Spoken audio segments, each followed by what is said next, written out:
Bueno, primero que nada, es una mañana difícil. Hubo hoy un pico en Jerusalén que asesinaron a 3 personas, 3 jóvenes, y hay varios heridos.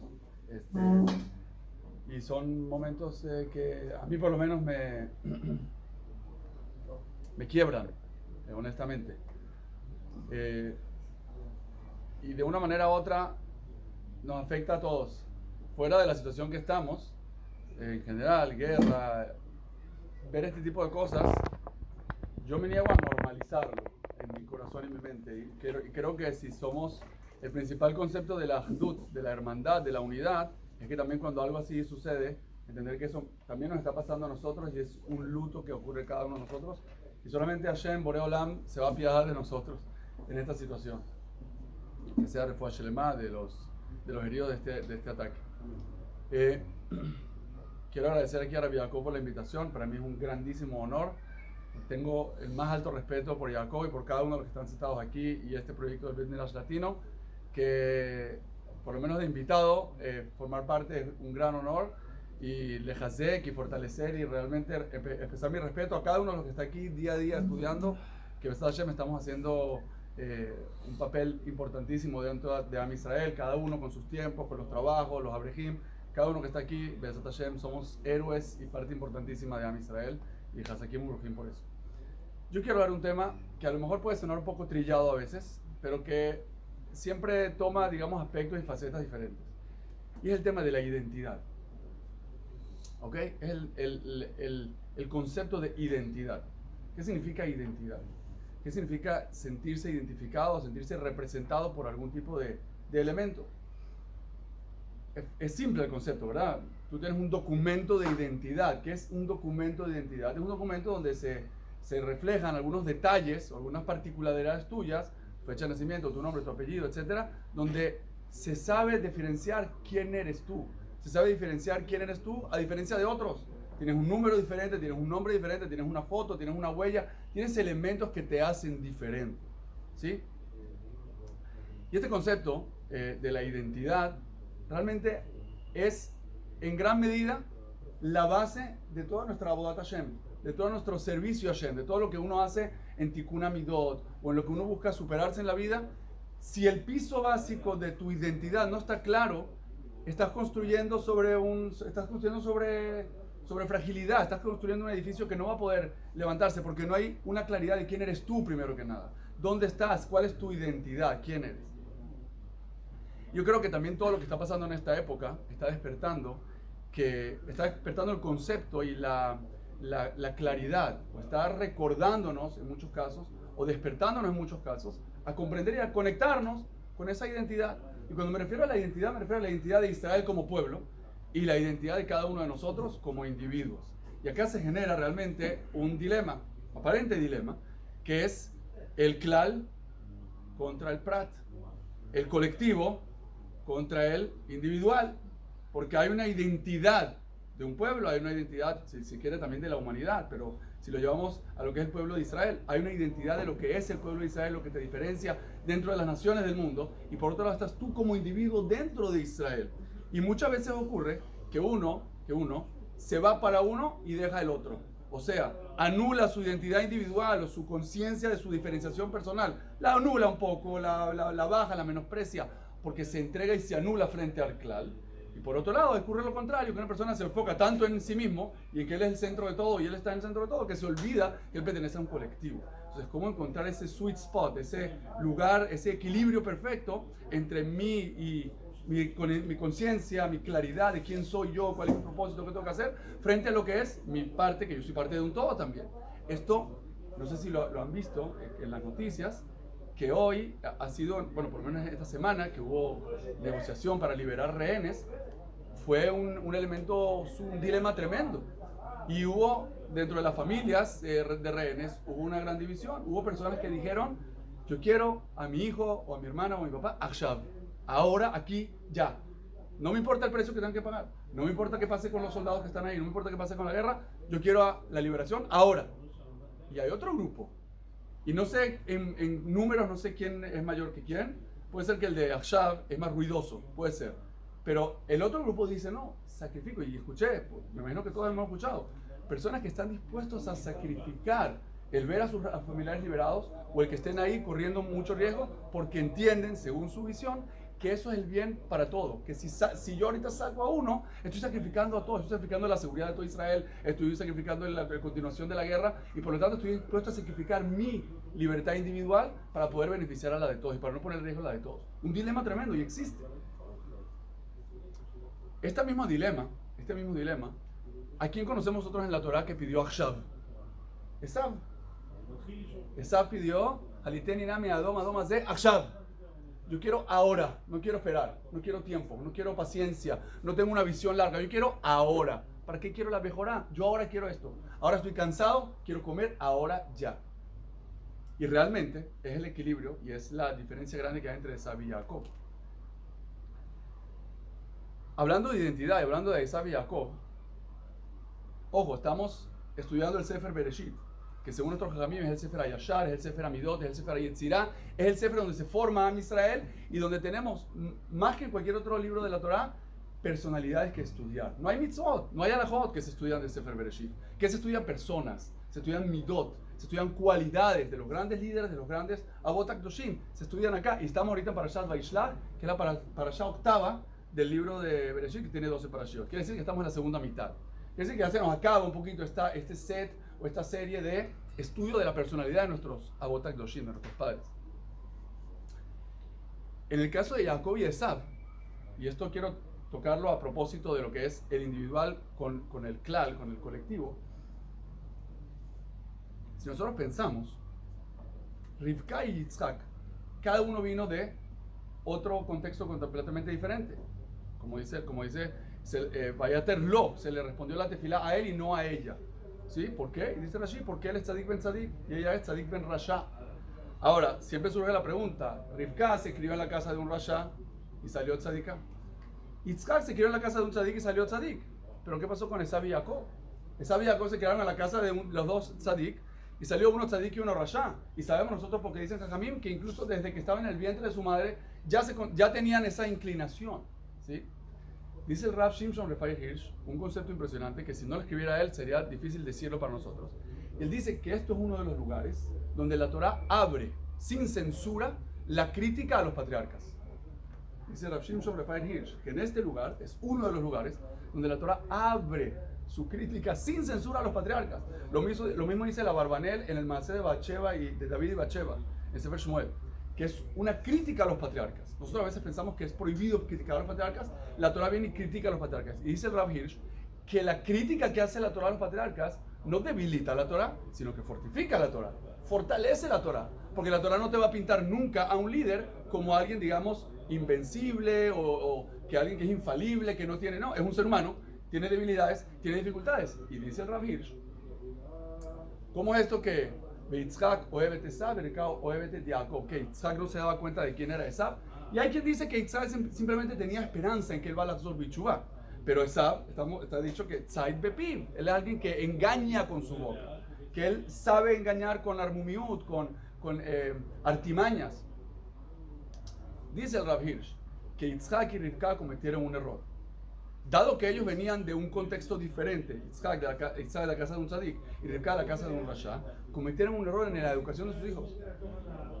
Dice el Rav Hirsch que Yitzhak y Rivka pusieron a Esav y Jacob en el mismo camino, en el mismo maslul, en automático. Hay un camino, hay un sistema, tenemos una arquitectura de lo que debes pensar, de lo que debes hacer, de lo que debes vestir, de lo que debes hacer. Lo metieron en el mismo Talmud Torah, en el mismo nivel, en la misma situación y lo llevaron por el mismo camino. Dice el Rav Hirsch que Yitzhak y Rivka no entendieron o no llegaron a conectarse con la identidad de cada uno de ellos. Hanoch Lanar, al Pidarko, Gam que Yaskin, lo va a decir mi menú. La Torah Shlomo les dice que uno tiene que ver a las personas y saber quién eres y tratarte de la forma que tú eres. Así lo que llamamos a los hijos, así en general. Tienes que saber con quién estoy tratando. Si estoy tratando con Labán, como le toca a Jacob, lidiar con Labán, fíjense que Jacob es Ishemet, pero es la persona que tiene que más enfrentarse a la mentira. Jacob vino, se tiene que enfrentar a la mentira con Esav y con Labán y con toda la historia. Si voy a enfrentarme con un mentiroso, tengo que saber cómo ir a enfrentarme con él. Pero sin perder quién soy yo. Y esa es la parte interesante, sin perder quién soy yo en mi identidad propia.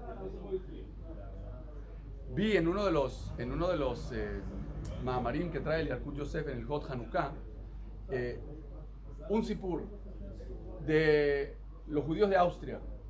Un grupo de judíos austríacos estaban recluidos en un campo de concentración. Y llegó la época de Hanukkah. Y empezaron de 1000 maneras diferentes a buscar aceite, grasa, manteca, cualquier cosa que sirva para encender las velas de Hanukkah. Y son personas que muchos de ellos sobrevivieron a la Shoah. Y les preguntaron, ¿por qué poner en riesgo tu vida por algo que igual estás patur? Tienes una jobada de encender velas de Hanukkah cuando te van a matar, cuando te sacarán de Fayot, cuando te vas a poner en... No, seguro que no. Y entre paréntesis digo que este año seguramente en una semana vamos a empezar velas, vamos a empezar a ver fotos de Hanukkot en Asa. No, vamos a ver Hanukkot en Asa mostrando la victoria de Am Israel y todo, y esperamos que eso sea una victoria real. Y dijeron a estas personas, yo en ese momento no estoy pensando en alajá, y esto no lo digo para despreciar la alajá, lo digo para levantar lo que es la identidad propia. En ese momento yo no estoy pensando en alajá, estoy pensando en quién soy. Yo, más allá de las palabras, más allá de las definiciones, más allá de los conceptos, mi corazón sabía lo que tenía que hacer. Y este es un punto que yo quiero destacar. Cuando nosotros venimos a hablar de identidad, como persona individual, como familia, como pueblo, como lo que tú quieras, como Bet Midrash, como comunidad, tenemos que saber escuchar esa voz interna.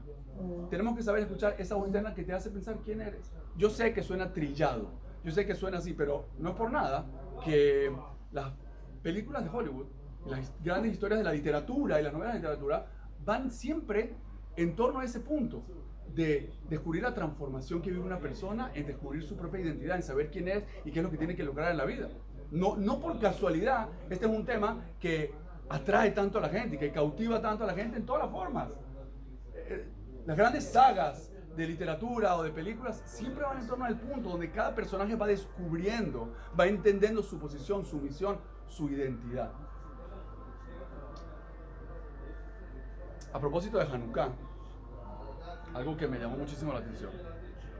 También en un Joveres de Mahamarim, de Rav Hirsch, él trae que hay 5 Hanukkot en la historia de Am Israel. Él cita las 5 Hanukkot, recomiendo mucho leerlo.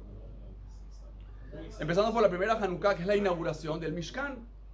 Es la inauguración del Mishkan, de Moshe, en el desierto.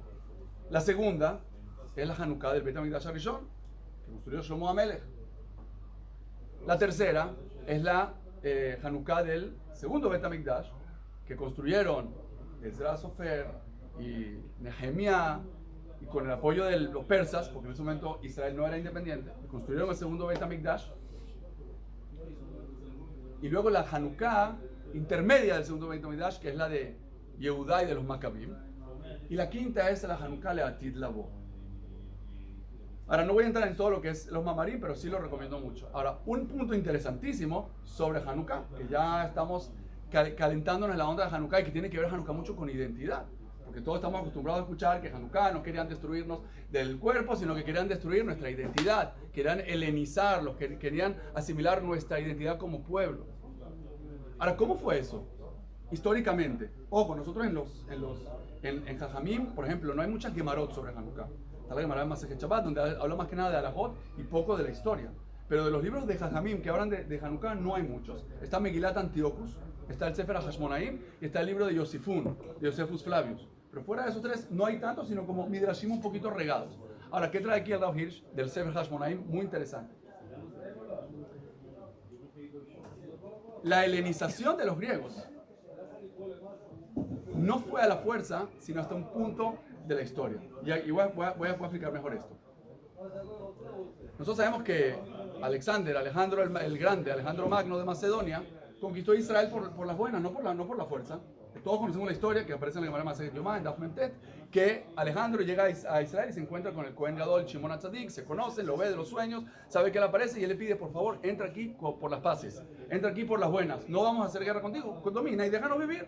Lo cual es válido. Israel puede existir y tener Bet HaMikdash y tener Kohanim y tener todo sin tener necesariamente un gobierno de Israel en la tierra de Israel. Y así fue con ellos. Entonces, ¿qué pasó? ¿Qué pasó desde Alejandro, que muere muy joven en una guerra? ¿Qué pasó desde Alejandro hasta los Maccabim? ¿Qué pasó ahí? ¿Por qué de repente se hace una guerra y ellos van a impurificar todo y hacer Gezerot en contra del Shabbat y Rosh Hodesh y Brit Milá. ¿Cómo pasó esa decadencia en las relaciones? ¿Alguien sabe? Es cierto que la mayoría del pueblo judío era helenizado y quería... Muy bien, a eso quiero ir. Están así Muy bien, como... gracias. A eso quiero ir, mamás. A eso quiero ir. Cuando muere Alejandro, se dividen, el imperio griego se divide en dos partes. Los helénicos y los de Talmai. Dos reyes. ¿Okay? Silicum y Talmai. Silicum en Siria, y Talmai en Mitzrayim, en Egipto. Y se dividen la tierra de Israel en medio. Cuando llega Antíocus, en esa cadena de reyes, él no tiene intención de ir por la fuerza a Jerusalén. Pero ¿qué pasa? Que vienen grupos de Yehudim dentro de Israel, entre ellos el hermano del Cohen Gadol, que se llamaba Yeshua, el hermano, y pide comprar la Keuná por la fuerza. Y no solamente eso, le ofrece a Antíocus, le ofrece cooperar con él y poder incluir su cultura de los dioses del Olimpo de Grecia, los deportes de Grecia y toda la forma de vivir de Grecia. Él le ofrece a ellos traerlo hacia adentro. Y obviamente le ofrece tener control también de la parte religiosa del pueblo de Israel.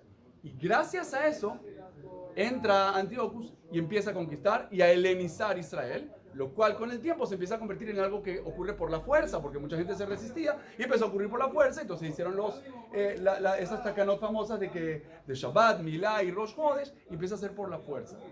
Hasta que Matitiao ben Yohanan, que tenía 80 años, ve un sacrificio de Avodah Zará en el Mizbeach. Y él saca su espada, igual que Pinhas lo hizo con Zimri, saca su espada y le corta la cabeza. Esto es una forma de explicar el empiezo de la guerra. Está el otro, la forma de explicar que es con la hija de ellos, que salió de la Betulá, que también mató al otro Agmón. De cualquier modo, de aquí empieza la guerra. Un hombre de 80 años que conoce y entiende su identidad, que sabe lo que tiene que hacer, igual que Pinhas. Actúa entendiendo su papel, entendiendo su identidad y también, a la vez, defendiendo el honor de Am Israel como tal. Ahora, lo que queríamos apuntar es que esa helenización a Israel ocurrió por la cooperación de traidores, de los mitiavnim, de los helenizados dentro de Israel. Es decir, el goy no viene por la fuerza a obligarte, a menos que reconozca una grieta dentro de ti, a menos que reconozca una grieta dentro del pueblo. Cuando eso ocurre, puede el goy pensar en atacarte, físicamente o espiritualmente. Ahora, esa grieta, ¿a qué se debe? ¿A qué se debe que un yehudí se quiere helenizar? ¿A qué se debe? En mi humilde opinión, se debe a una falta de identidad. Se debe a una falta de trabajo y de claridad en quién soy yo. ¿Cómo yo me voy a helenizar? ¿Cómo quieres tú que yo me helenice si yo soy un yehudí? Si mi mitzvah, mi Torah, mi Shabbat es sagrado. No el Shabbat es sagrado, mi Shabbat es sagrado. No la Torah es sagrada, mi Torah es sagrada. Y el Rav Hirsch, que vivió en pleno surgimiento de los reformistas en Alemania, en pleno surgimiento, y él era un gran estudiado y era un gran universitario, creo que incluso era miembro del parlamento alemán, el Rav Hirsch, luchó contra los reformistas porque era precisamente ese momento y ese quiebre en el mundo donde vinieron a decir: un momento, el judaísmo lo puedes llevar en tu casa como una cosa folclórica tradicional, pero afuera eres Adam, eres un hombre normal, eres un hombre común, ¿sí? Esa es la visión del reformismo que el Rav Hirsch tocó lucharlo en sus momentos, que muchos, incluso gente respetable dentro de la comunidad, se dejó de llevar por eso porque parecía algo normal.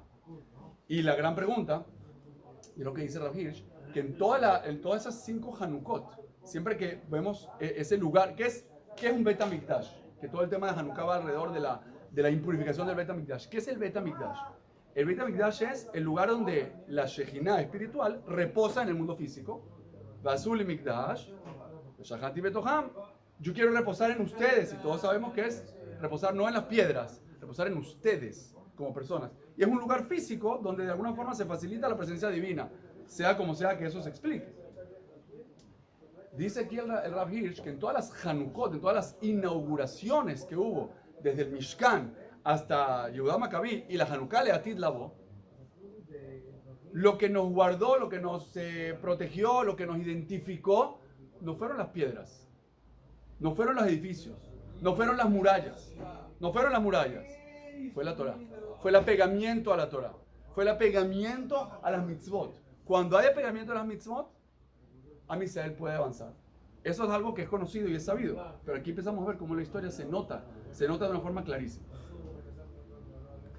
En el caso de Jacob, y eso tiene que ver con la parasha ahorita de Parashat Vaishlach, ¿qué le manda decir Jacob a Esav? Im Lavam garti. Y Rashi cita en Midrash, Betariag mitzvot shamarti, velo lamati mimasav arraim. ¿Qué hizo Jacob? Tuvo que vivir 14 años en la casa de Rasha y logró no dejarte influenciar por su forma, no dejarse influenciar por la maasim de Labán. ¿Y qué le dice a Esav?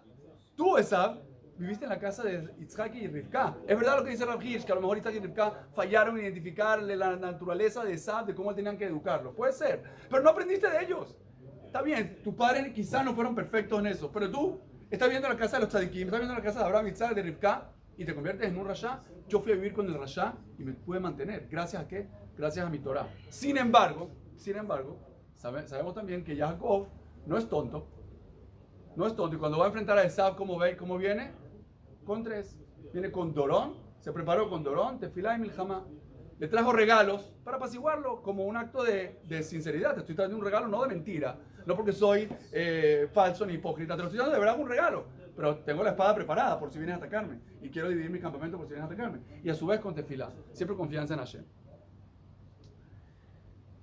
Entonces yo creo que no sé si a ustedes les pasa, pero a mí me está pasando que cada semana abrimos la Parashat Shavua y estudiamos la Parashat Shavua con un sentimiento de actualidad tremendo. O sea, la Parashat la abre y cada vez sientes si Abraham con Ismael, y entonces Ismael y Yitzhak, y entender la diferencia de cómo Ismael y qué pasó con Agar, pero ya lo ves y te hace sentido lo que está pasando ahorita. Que ojo, así debería ser siempre. No tiene que haber una guerra para entender que la Torah nuestra es Torah Haim y que la Torah nos da la explicación de cómo leer el mundo. De hecho, el Or HaHaim HaKadosh en Parashat Bereshit dice que cada persona que estudia el Humash puede estudiar Humash y decir sus propios Hidushim. No estás haciendo posek halajá por eso. Tu Hidushim, te lo voy a decir yo entre paréntesis, aunque no sean emet, aunque tus Hidushim no sean emet, estudia la Torah con tus propias preguntas y trata tú de entenderla con tus propias respuestas. Obviamente, abre todos los mefarshim, infórmate, ubícate, pero ¿qué dice el Or HaHaim HaKadosh? Participa en la Torah, participa, estúdiala, entiéndela, vívela, porque ella va a ser al final de cuentas los anteojos para poder entender los eventos que ocurren. Más allá de que el Targum en Parshat Noah decía Hamas y Hatufim, o más allá de que el Teilim, que decíamos el Teilim Hafzain, que decíamos en todo el mes de Lul, decía Merreim, Milhamá, todas esas cosas son bonitas a nivel de señales, pero yo no me refiero a eso. Yo me refiero a entender la naturaleza humana, la naturaleza de Israel. Por ejemplo, el Sefer Teilim, todo el Sefer Teilim, el que agarre los mefarshim del Sefer Teilim se va a dar cuenta que todos los Sefer Teilim son David hablando sobre sus momentos de oscuridad y sus momentos de salvación, los momentos de Galut y los momentos de Geulah. ¿Qué es Galut y Geulah? Es un Galgal, es la misma palabra, Galut y Geulah, solo que la Geulah tiene la Aleph, pero a fin de cuentas es una rueda, es un ciclo que va, sube y baja constantemente. Caniré que nosotros estamos sí en final de los días, caniré que ese ciclo está llegando a un punto ya definitivo, pero nosotros no sabemos cuánto va a durar. Entonces, ¿qué diferencia o qué cambio grande en la vida cuando uno enfrenta y ve lo que pasa? Y lamentablemente ven que hay un pigüey y matan a 3 personas en la mañana. O ve las escenas, las fotos y las escenas de la guerra que son realmente impactantes. Y que según dicen los expertos, esto no es menos que la guerra de independencia de Israel en el año 48. No es menos. ¿Sí? Entonces, ¿qué diferencia es si yo me enfrento a todo eso con la mentalidad del ahora, la mentalidad de lo inmediato y de la tragedia inmediata y de la noticia inmediata? Es realmente, no quiero decir patético, pero da mucho miedo. Y no digo que el miedo no puede afectarnos, pero ¿qué diferencia hay si en vez de verlo así en lo inmediato, lo veo con una visión histórica? Lo veo con una visión de que esto es Maaseh Avot Siman Levanim. Todo lo que yo vea, sobre todo en Sefer Bereshit, y también Sefer Shemot, etc. Pero todo lo que yo veo en la Torah es Maaseh Avot, Siman Levanim, es una proyección. Lo que está pasando ahí es el ADN de Am Israel, es el rollo, el filme de 8 milímetros donde se proyecta la película. Pero ahí está la raíz, ahí está el código inicial. Y lo que vemos ahorita solamente es un reflejo amplificado a través de los años, adaptado a nuestro escenario mundial de hoy. Pero si lo vamos observando, voy a sacar lo mismo que podía haber visto en la Shoah o en la guerra de Israel o en otros momentos de la historia o en la época de las cruzadas o de David Amelech o de la Inquisición o donde quisiera. Porque al final de cuentas es la mano de Hashem que nos está llevando, que está llevando al pueblo de Israel. Entonces, yo de todo esto no llego a una conclusión definitiva, la verdad. Lo que sí invito y lo que sí, por lo menos yo en lo personal, trato de leitjasek, y estoy seguro que en un lugar de Torah como este, en un lugar kadosh como este, donde hay gente, Baruch Hashem, que estudia con fuerza, con fuego, con el corazón, Leshem Shamaim, no olvidarnos que seguro que tenemos que estar apegados a la Torah, seguro que tenemos que estar apegadísimos a nuestro estudio de Torah, a nuestros mitzvot, al Gesed, a la hermandad, a la jdut, a todo eso, eso es seguro, pero no olvidar que nosotros somos una pieza de rompecabezas. No olvidar que cada uno individualmente tiene una parte, tiene una pieza y la puede hacer de 1000 maneras diferentes. Y sobre eso no hay Shulchan Aruch. Sobre eso no hay Shulchan Aruch, y esto lo dice muy claro también el Rav Hirsch, que esa misión individual que tiene cada uno tiene que investigarla, tiene que conocerla y tiene que llevarla a cabo de la mejor manera posible. Uno va a hacer con cosas, alguna cosa que no quiero ni decirlo, porque al decirlo le cierro la creatividad. Cada uno puede pensar a mi manera. Y Baruch Hashem, aquí no faltan, y ya por las caras, aquí son todas personas que tienen Bli Ayin Hara, influencia y tienen Bli Ayin Hara, fuerza de llegar a los corazones. Entonces, Hashem, que veamos paz para Israel, que podamos realmente derrotar a nuestros enemigos, porque a los enemigos hay que derrotarlos. Y eso no lo digo yo, eso lo dice David Amelech, eso dice Shlomo Amelech, eso lo dijeron los grandes guerreros de Israel. A los enemigos la paz se logra con fuerza. Y que entendamos realmente nuestra misión, nuestro propósito dentro de esto. Veamos Yeshua Gdolot. Muchas gracias.